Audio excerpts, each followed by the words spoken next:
I'm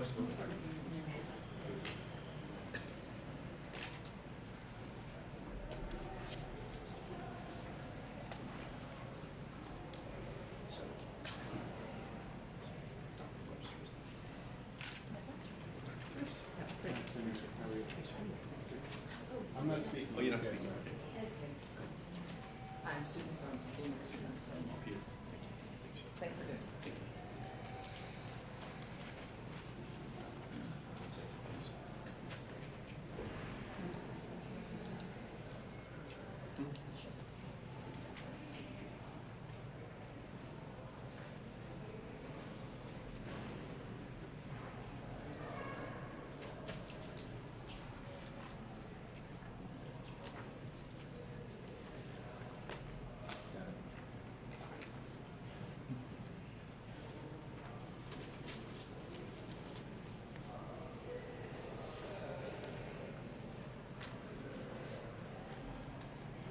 Good morning to all of you, and we thank you for joining us this morning. We thank the Center for American Progress for your activism and your leadership on gun violence prevention, and we thank you to every single person who is working on these issues, but for today, especially our nation's top gun violence researchers, because they have joined us today at this press conference.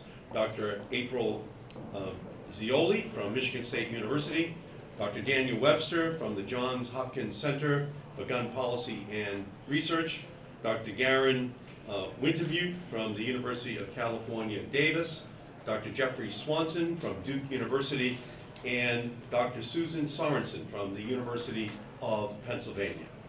Let us be loud and clear.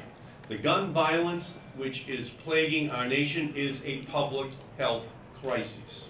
More than 33,000 people are dying in this country each year from gun violence. That is wrong, that is unacceptable, that is immoral. So we must ask ourselves, why is it happening and what can we do to stop it? When disease and illness bring widespread death, doctors and scientists and public health researchers study the causes so that they can find solutions. And the federal government invests in those efforts. For diabetes, which kills almost 76,000 people in the United States each year, the Centers for Disease Control receives $170 million. For planning and preparedness against the flu, which leads to 57,000 deaths each year, the CDC's budget is more than $187 million. For asthma, which kills more than 3,600 people a year, the CDC's budget is more than $29 million. And for gun violence, which kills more than 33,000 Americans a year, the CDC's budget is $0. Let me say that again. Gun violence, which kills 33,000 Americans a year, has a budget at the Centers for Disease Control of $0. That is unacceptable. That's because for nearly 20 years, from 1996 until 2013, there was a statutory ban on the CDC advocating or promoting gun control. And many interpreted this provision to preclude any research into the causes of gun violence and how to prevent it. But in 2013, President Obama lifted the ban. He issued a presidential memorandum directing the CDC to conduct this critical public health research. And the principal congressional author of the ban, Congressman Jay Dickey from Arkansas, has now disavowed his own amendment, recognizing that it was a mistake and calling for federal gun violence prevention research to move forward. So there is no reason now not to fully fund this critical research agenda and give the CDC the resources that it needs. And that's why I introduce, with the other members of the Senate, who I will be introducing in a minute, the resources that it needs. I introduced the legislation along with Congresswoman Carolyn Maloney, which will fund the CDC to study the causes and prevention of gun violence. Our bill authorizes $10 million a year for the next 6 years. This is the type of gun violence prevention that everyone, regardless of political party or affiliation, should support. No one should be afraid of science. No one should fear the nonpartisan scientific research which this legislation calls for. Not Democrats, not Republicans, not the NRA.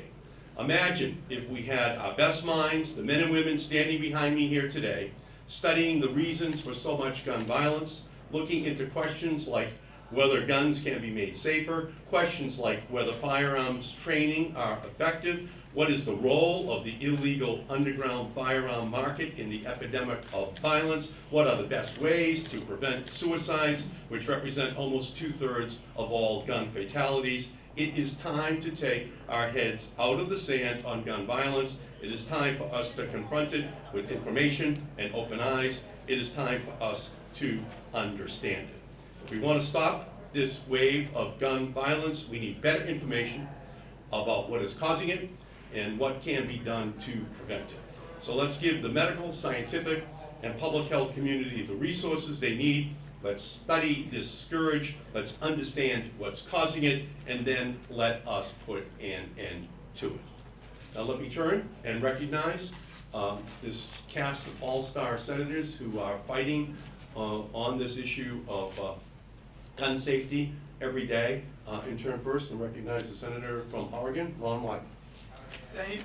Thank you, Senator Markey, and it's good to be with you and all our colleagues who have worked so hard on this. And I'm just going to be very brief this morning. My view is the anti-research and anti-knowledge policy just defies common sense. And it has had way too long a run, and we are here to end it once and for all. In effect, when you stop research and researchers from even looking at the facts, what you're doing is practicing know-nothingism. You're talking about restricting the opportunity to gather knowledge. And I don't know of any field that says that is a generally sound policy. So what we are trying to do is make sure that in the future, this discussion is no longer untethered from the facts. And that is, in effect, why we're here and why what Senator Markey and my colleagues are talking about is so important. With the facts, policymakers and healthcare practitioners, law enforcement officials, and others can better understand the basic causes of gun violence and how best to stop it. With the facts, we'll be in a better position to help our communities be safer when guns are present, to make guns themselves safer, and to allow legal gun owners to improve their own safety. With the facts, my view is you can help the cause of preventing needless gun deaths in America. Now, many of us were out on the Capitol steps after the tragedy that occurred just a couple of months ago in my home state in Roseburg, Oregon. And what we said then is that we weren't willing to just shrug our shoulders any longer and accept this idea that that's the way it is. We all said that what we're going to do is try to create a greater sense of urgency in terms of changing this. That's what Senator Markey has just described with respect to the legislation that we support, and we in effect today are issuing an invitation across the country to Americans who want to do more, and particularly want to take a practical, fair-minded, non-ideological step towards helping to keep our children and our families safe. So I'm very pleased to be with my colleagues, and again commend Senator Markey for his leadership, and look forward to working with all, of course, the wonderful public health organizations. And remember many of you from my days when I was in the House and Health Committees. We look forward to working with you. Great. Next, we're going to hear from Senator Richard Blumenthal from Connecticut. Thank you. Willful ignorance is no defense. Willful ignorance is not a defense to illegality when there's a trial. Willful ignorance is not a moral or political defense. A driver on Constitution Avenue who closes his eyes and barrels through pedestrians cannot excuse those murders by saying, I closed my eyes. A corporate executive who files the company's tax returns without reading them can't claim, I didn't know. Congress is complicit in the continuing epidemic of gun violence. And it is no excuse for Congress to say, we don't know, we can't know, we won't know. That's what Congress is doing now, by barring scientific knowledge about the causes and the reasons for gun violence. A substantial number of deaths resulting from gun violence are suicides, many of them a mystery. A substantial number are caused by domestic violence, sometimes equally mysterious, as are many of the other deaths that result from gun violence. Mysterious because we simply have no facts about them. And that is inexcusable and inexplicable, that a nation can close its eyes and adopt the Sergeant Schultz see no evil, hear no evil attitude toward a major public health crisis is unworthy of America. Now, the reasons for this policy may be political. We need to recognize the stranglehold that the gun lobby has on fact-based, evidence-based legislation. But Congress, at the very least, non-politically, non-ideologically, ought to approach this subject as it would any public health crisis or epidemic. As Senator Markey has said so well, if this epidemic were the flu or polio, there would be a national outcry for the kinds of scientific knowledge that is fully available but barred by the lack of funding. $10 million is less than a pittance compared to the overall national budget, and yet the knowledge gained by that money, $10 million every year, would be truly life-saving for many Americans. 30,000 or more deaths every year simply is intolerable, most especially because it is preventable. And the first steps ought to be knowledge about the reasons, about the remedies, and about the causes that we can help to stem and stop. Thank you to Senator Markey for your leadership, and thanks to my colleagues. Next, we're going to hear from Senator Christopher Murphy from the state of Connecticut. Thank you very much, Senator Markey, and thanks to all the co-sponsors of this legislation. You know, in 1994, the headlines were that Republicans had taken over the United States Congress. And the reality is that what also happened was that the gun lobby took over the United States Congress. For a large portion of the 1990s and 2000s, the gun industry owned the United States Congress. And they were able to grab hold of policy that no one thought that they ever had a right or an ability to control.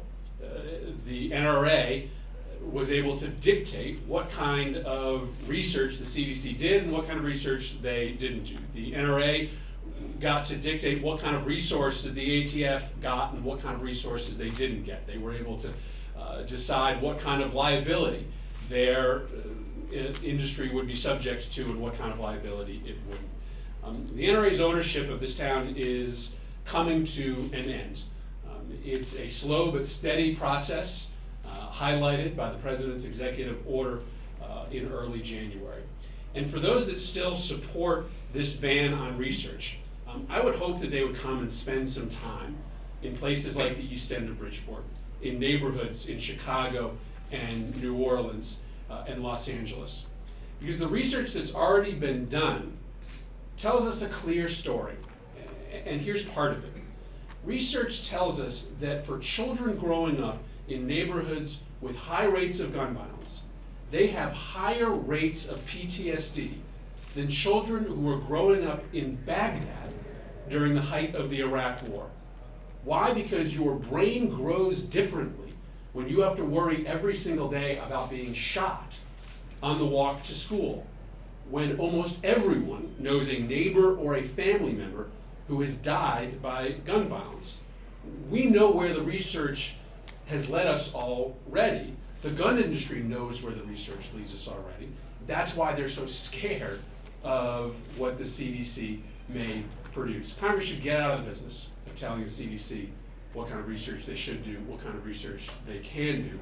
And the gun industry should get out of the business of dictating the path that Congress takes on this issue and many others. I thank Senator Wyden for leading this fight. Glad to be a part of it. Senator Schumer has joined us, and he's been a leader for more than 10 Couldn't agree years. more with what is said there. I'm in full support of this.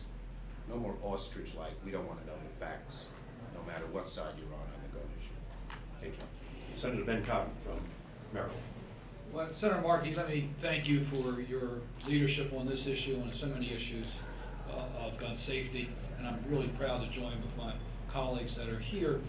Senator Murphy pointed out that there's good work being done around the nation that the government needs to be part of. I want to acknowledge Director Daniel Webster with Johns Hopkins School of Public Health. He's director of the gun policy and research. So we do have private sector partners that are prepared, as we've done with basic medical research and using our academic centers and using private partners. This legislation makes common sense. I also just look at the economics for 1 second, then I'm going to get to the realities that Senator Markey talked about. This is a $10 million startup.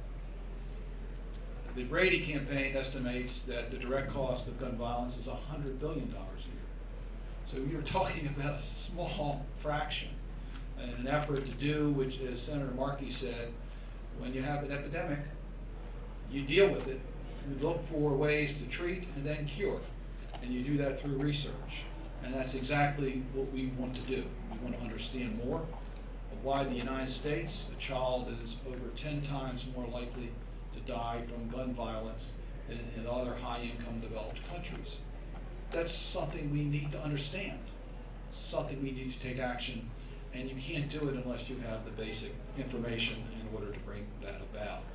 So I just really want to applaud my colleagues. President Obama's taken action. I support that. I think we all support that. But as it's been said over and over again, inaction by Congress is not an option. This is too serious of an issue, and it's too much affecting our cities and our entire country. And therefore, Congress needs to act. And I'm proud to join my colleagues in this effort. I thank you, Senator Cardin. We thank all of the senators. Again, CDC stands for Centers for Disease Control. Our goal is to have NRA stand for not relevant anymore in American politics, here on Capitol Hill or across the country. That's what this is all about. And we have with us the medical experts on this issue. And we're first going to hear from Dr. Garen Wintemute from the University of California, Davis. Thank you, Senator Markey. Good morning. My name is Garen Wintemute. I'm a practicing emergency medicine physician at the University of California at Davis. I direct the violence prevention research program there. We've been doing research on firearm violence for almost 35 years now. Up until 1996, most of that research was funded by the Centers for Disease Control and Prevention. Today, our federally funded research is funded by the National Institutes of Health and the National Institute of Justice. In the middle of the last century, the United States faced an epidemic of death on the highway. We did what we as a nation do best. We mobilized. Scientists develop new evidence on how to tackle the problem. Policymakers put that new evidence into action. And the result is that we have driven the motor vehicle-related death rate down by nearly 60%, even though we drive much more than we did at that time. We are a nation that values science and innovation. We recognize the importance of answers to tough questions because we use those answers to develop solutions for tough problems. We've proven that with motor vehicles. We've proven it with cancer, with heart disease. We are in the process of proving that with the current epidemic of death from opioid abuse. Firearm violence has been the exception. We began a response that up until the early 1990s, and then we choked it off. Since that time, repeatedly, we have consciously and deliberately turned our back on the problem. The result of which is that today, there are very nearly as many deaths from firearm violence as there are from motor vehicle traffic crashes. I think we as scientists believe that a time will come when our nation will be willing to address this problem as it has the others that I have mentioned.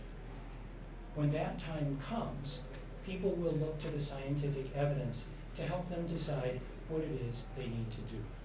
Our mission as scientists is to do everything we can to make sure that when that time comes and people look for the evidence is ready.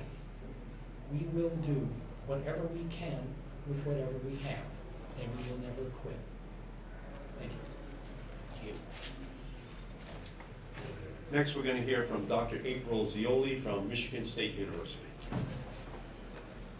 Thank you, Senator Markey, for holding this press conference. Despite the need for empirical evidence that would allow policymakers to make considered and informed decisions about firearm policy, research on the effects of firearm policy has been scarce. In contrast, the frequency with which legislators must make decisions about firearm policy is great. Take my area of research, intimate partner homicide and violence, for example. Legislators across the country and in the federal government have shown great concern for victims of intimate partner violence and for the possibility of gun violence involved in their intimate partner violence. And they've grappled with questions of how to reduce the impact of guns and intimate partner violence. Researchers, such as myself and others, have found that when a state has a law that prohibits those under domestic violence restraining orders from accessing firearms, intimate partner homicide is reduced. And that's not just firearm intimate partner homicide, that's intimate partner homicide in total, suggesting that these laws save lives. But there are many policies that are in front of state lawmakers and federal legislators that we don't know what the impact of them would be. Many states right now are grappling with whether to give victims of intimate partner violence who have domestic violence restraining orders easier access to concealed weapons permits. And one state has even passed this, saying that those victims don't need training, firearm training, to get those concealed weapons permits. We don't know what the impact of women having concealed carry weapons, particularly when they don't know how to use them, is on intimate partner violence. We don't know how it increases their safety or decreases their safety. We don't know if it makes them feel safer. We don't know how it affects what the intimate partner is doing, what the violent abuser is doing. We need answers to these questions so that we can inform legislators and they can make considered decisions. But research is expensive, and we need more federal funding so that we can do the kind of research that will give us the answers that we need to implement programs and policies that will reduce gun violence. Thank you. And now we're going to hear from Dr. Jeffrey Swanson from Duke University.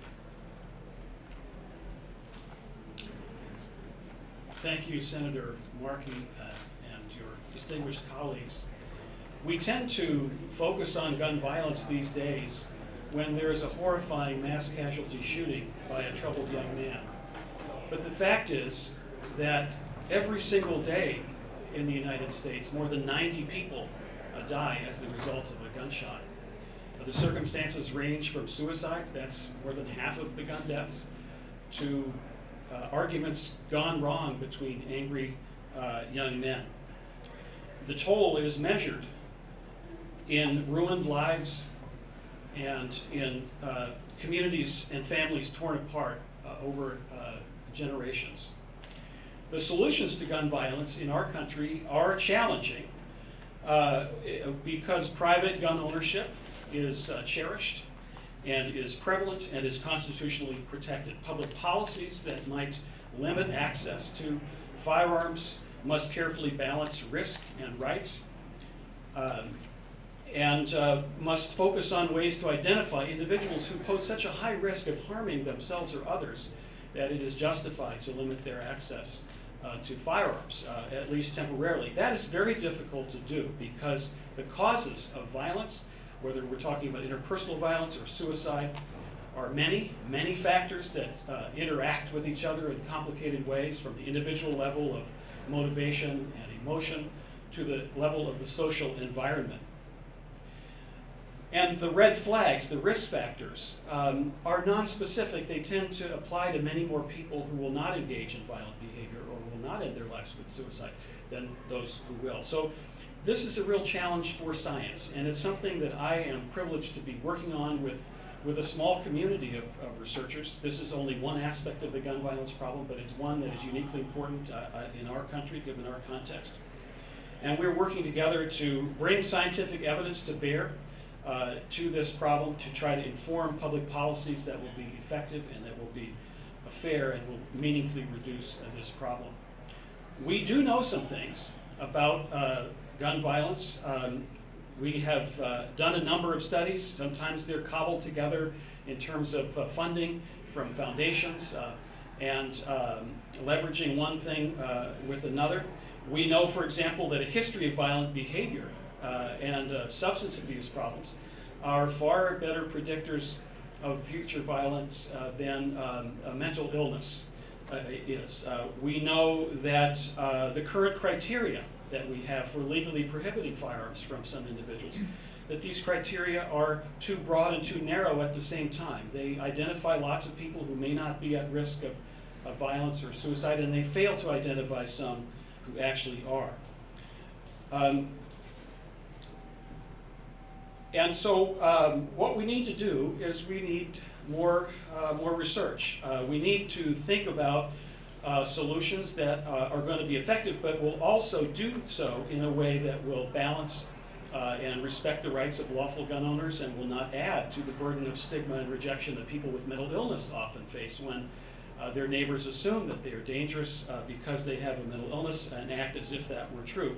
We need more research and support and funding for the kinds of research that will answer these tough questions.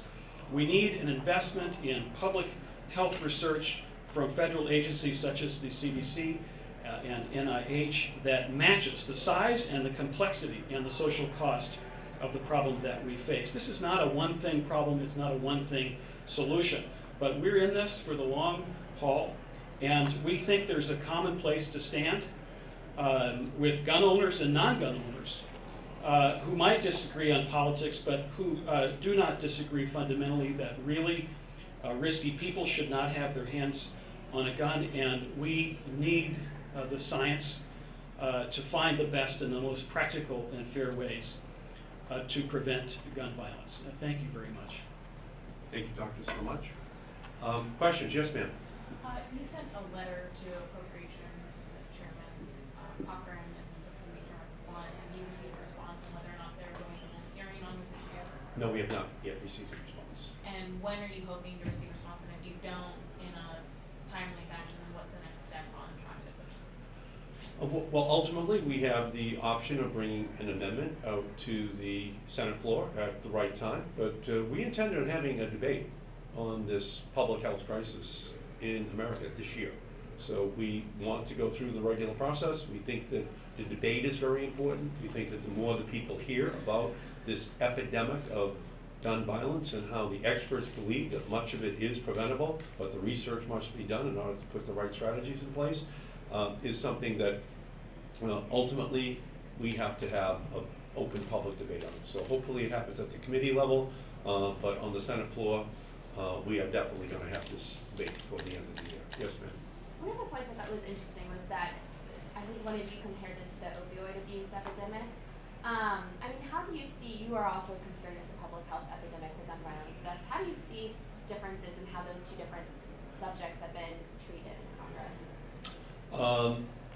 Neither one of them has been addressed at a level that matches the magnitude of the problem. 33,000 deaths from gun violence. 47,000 people died from opioid and heroin abuse in 2014. So you have two crises.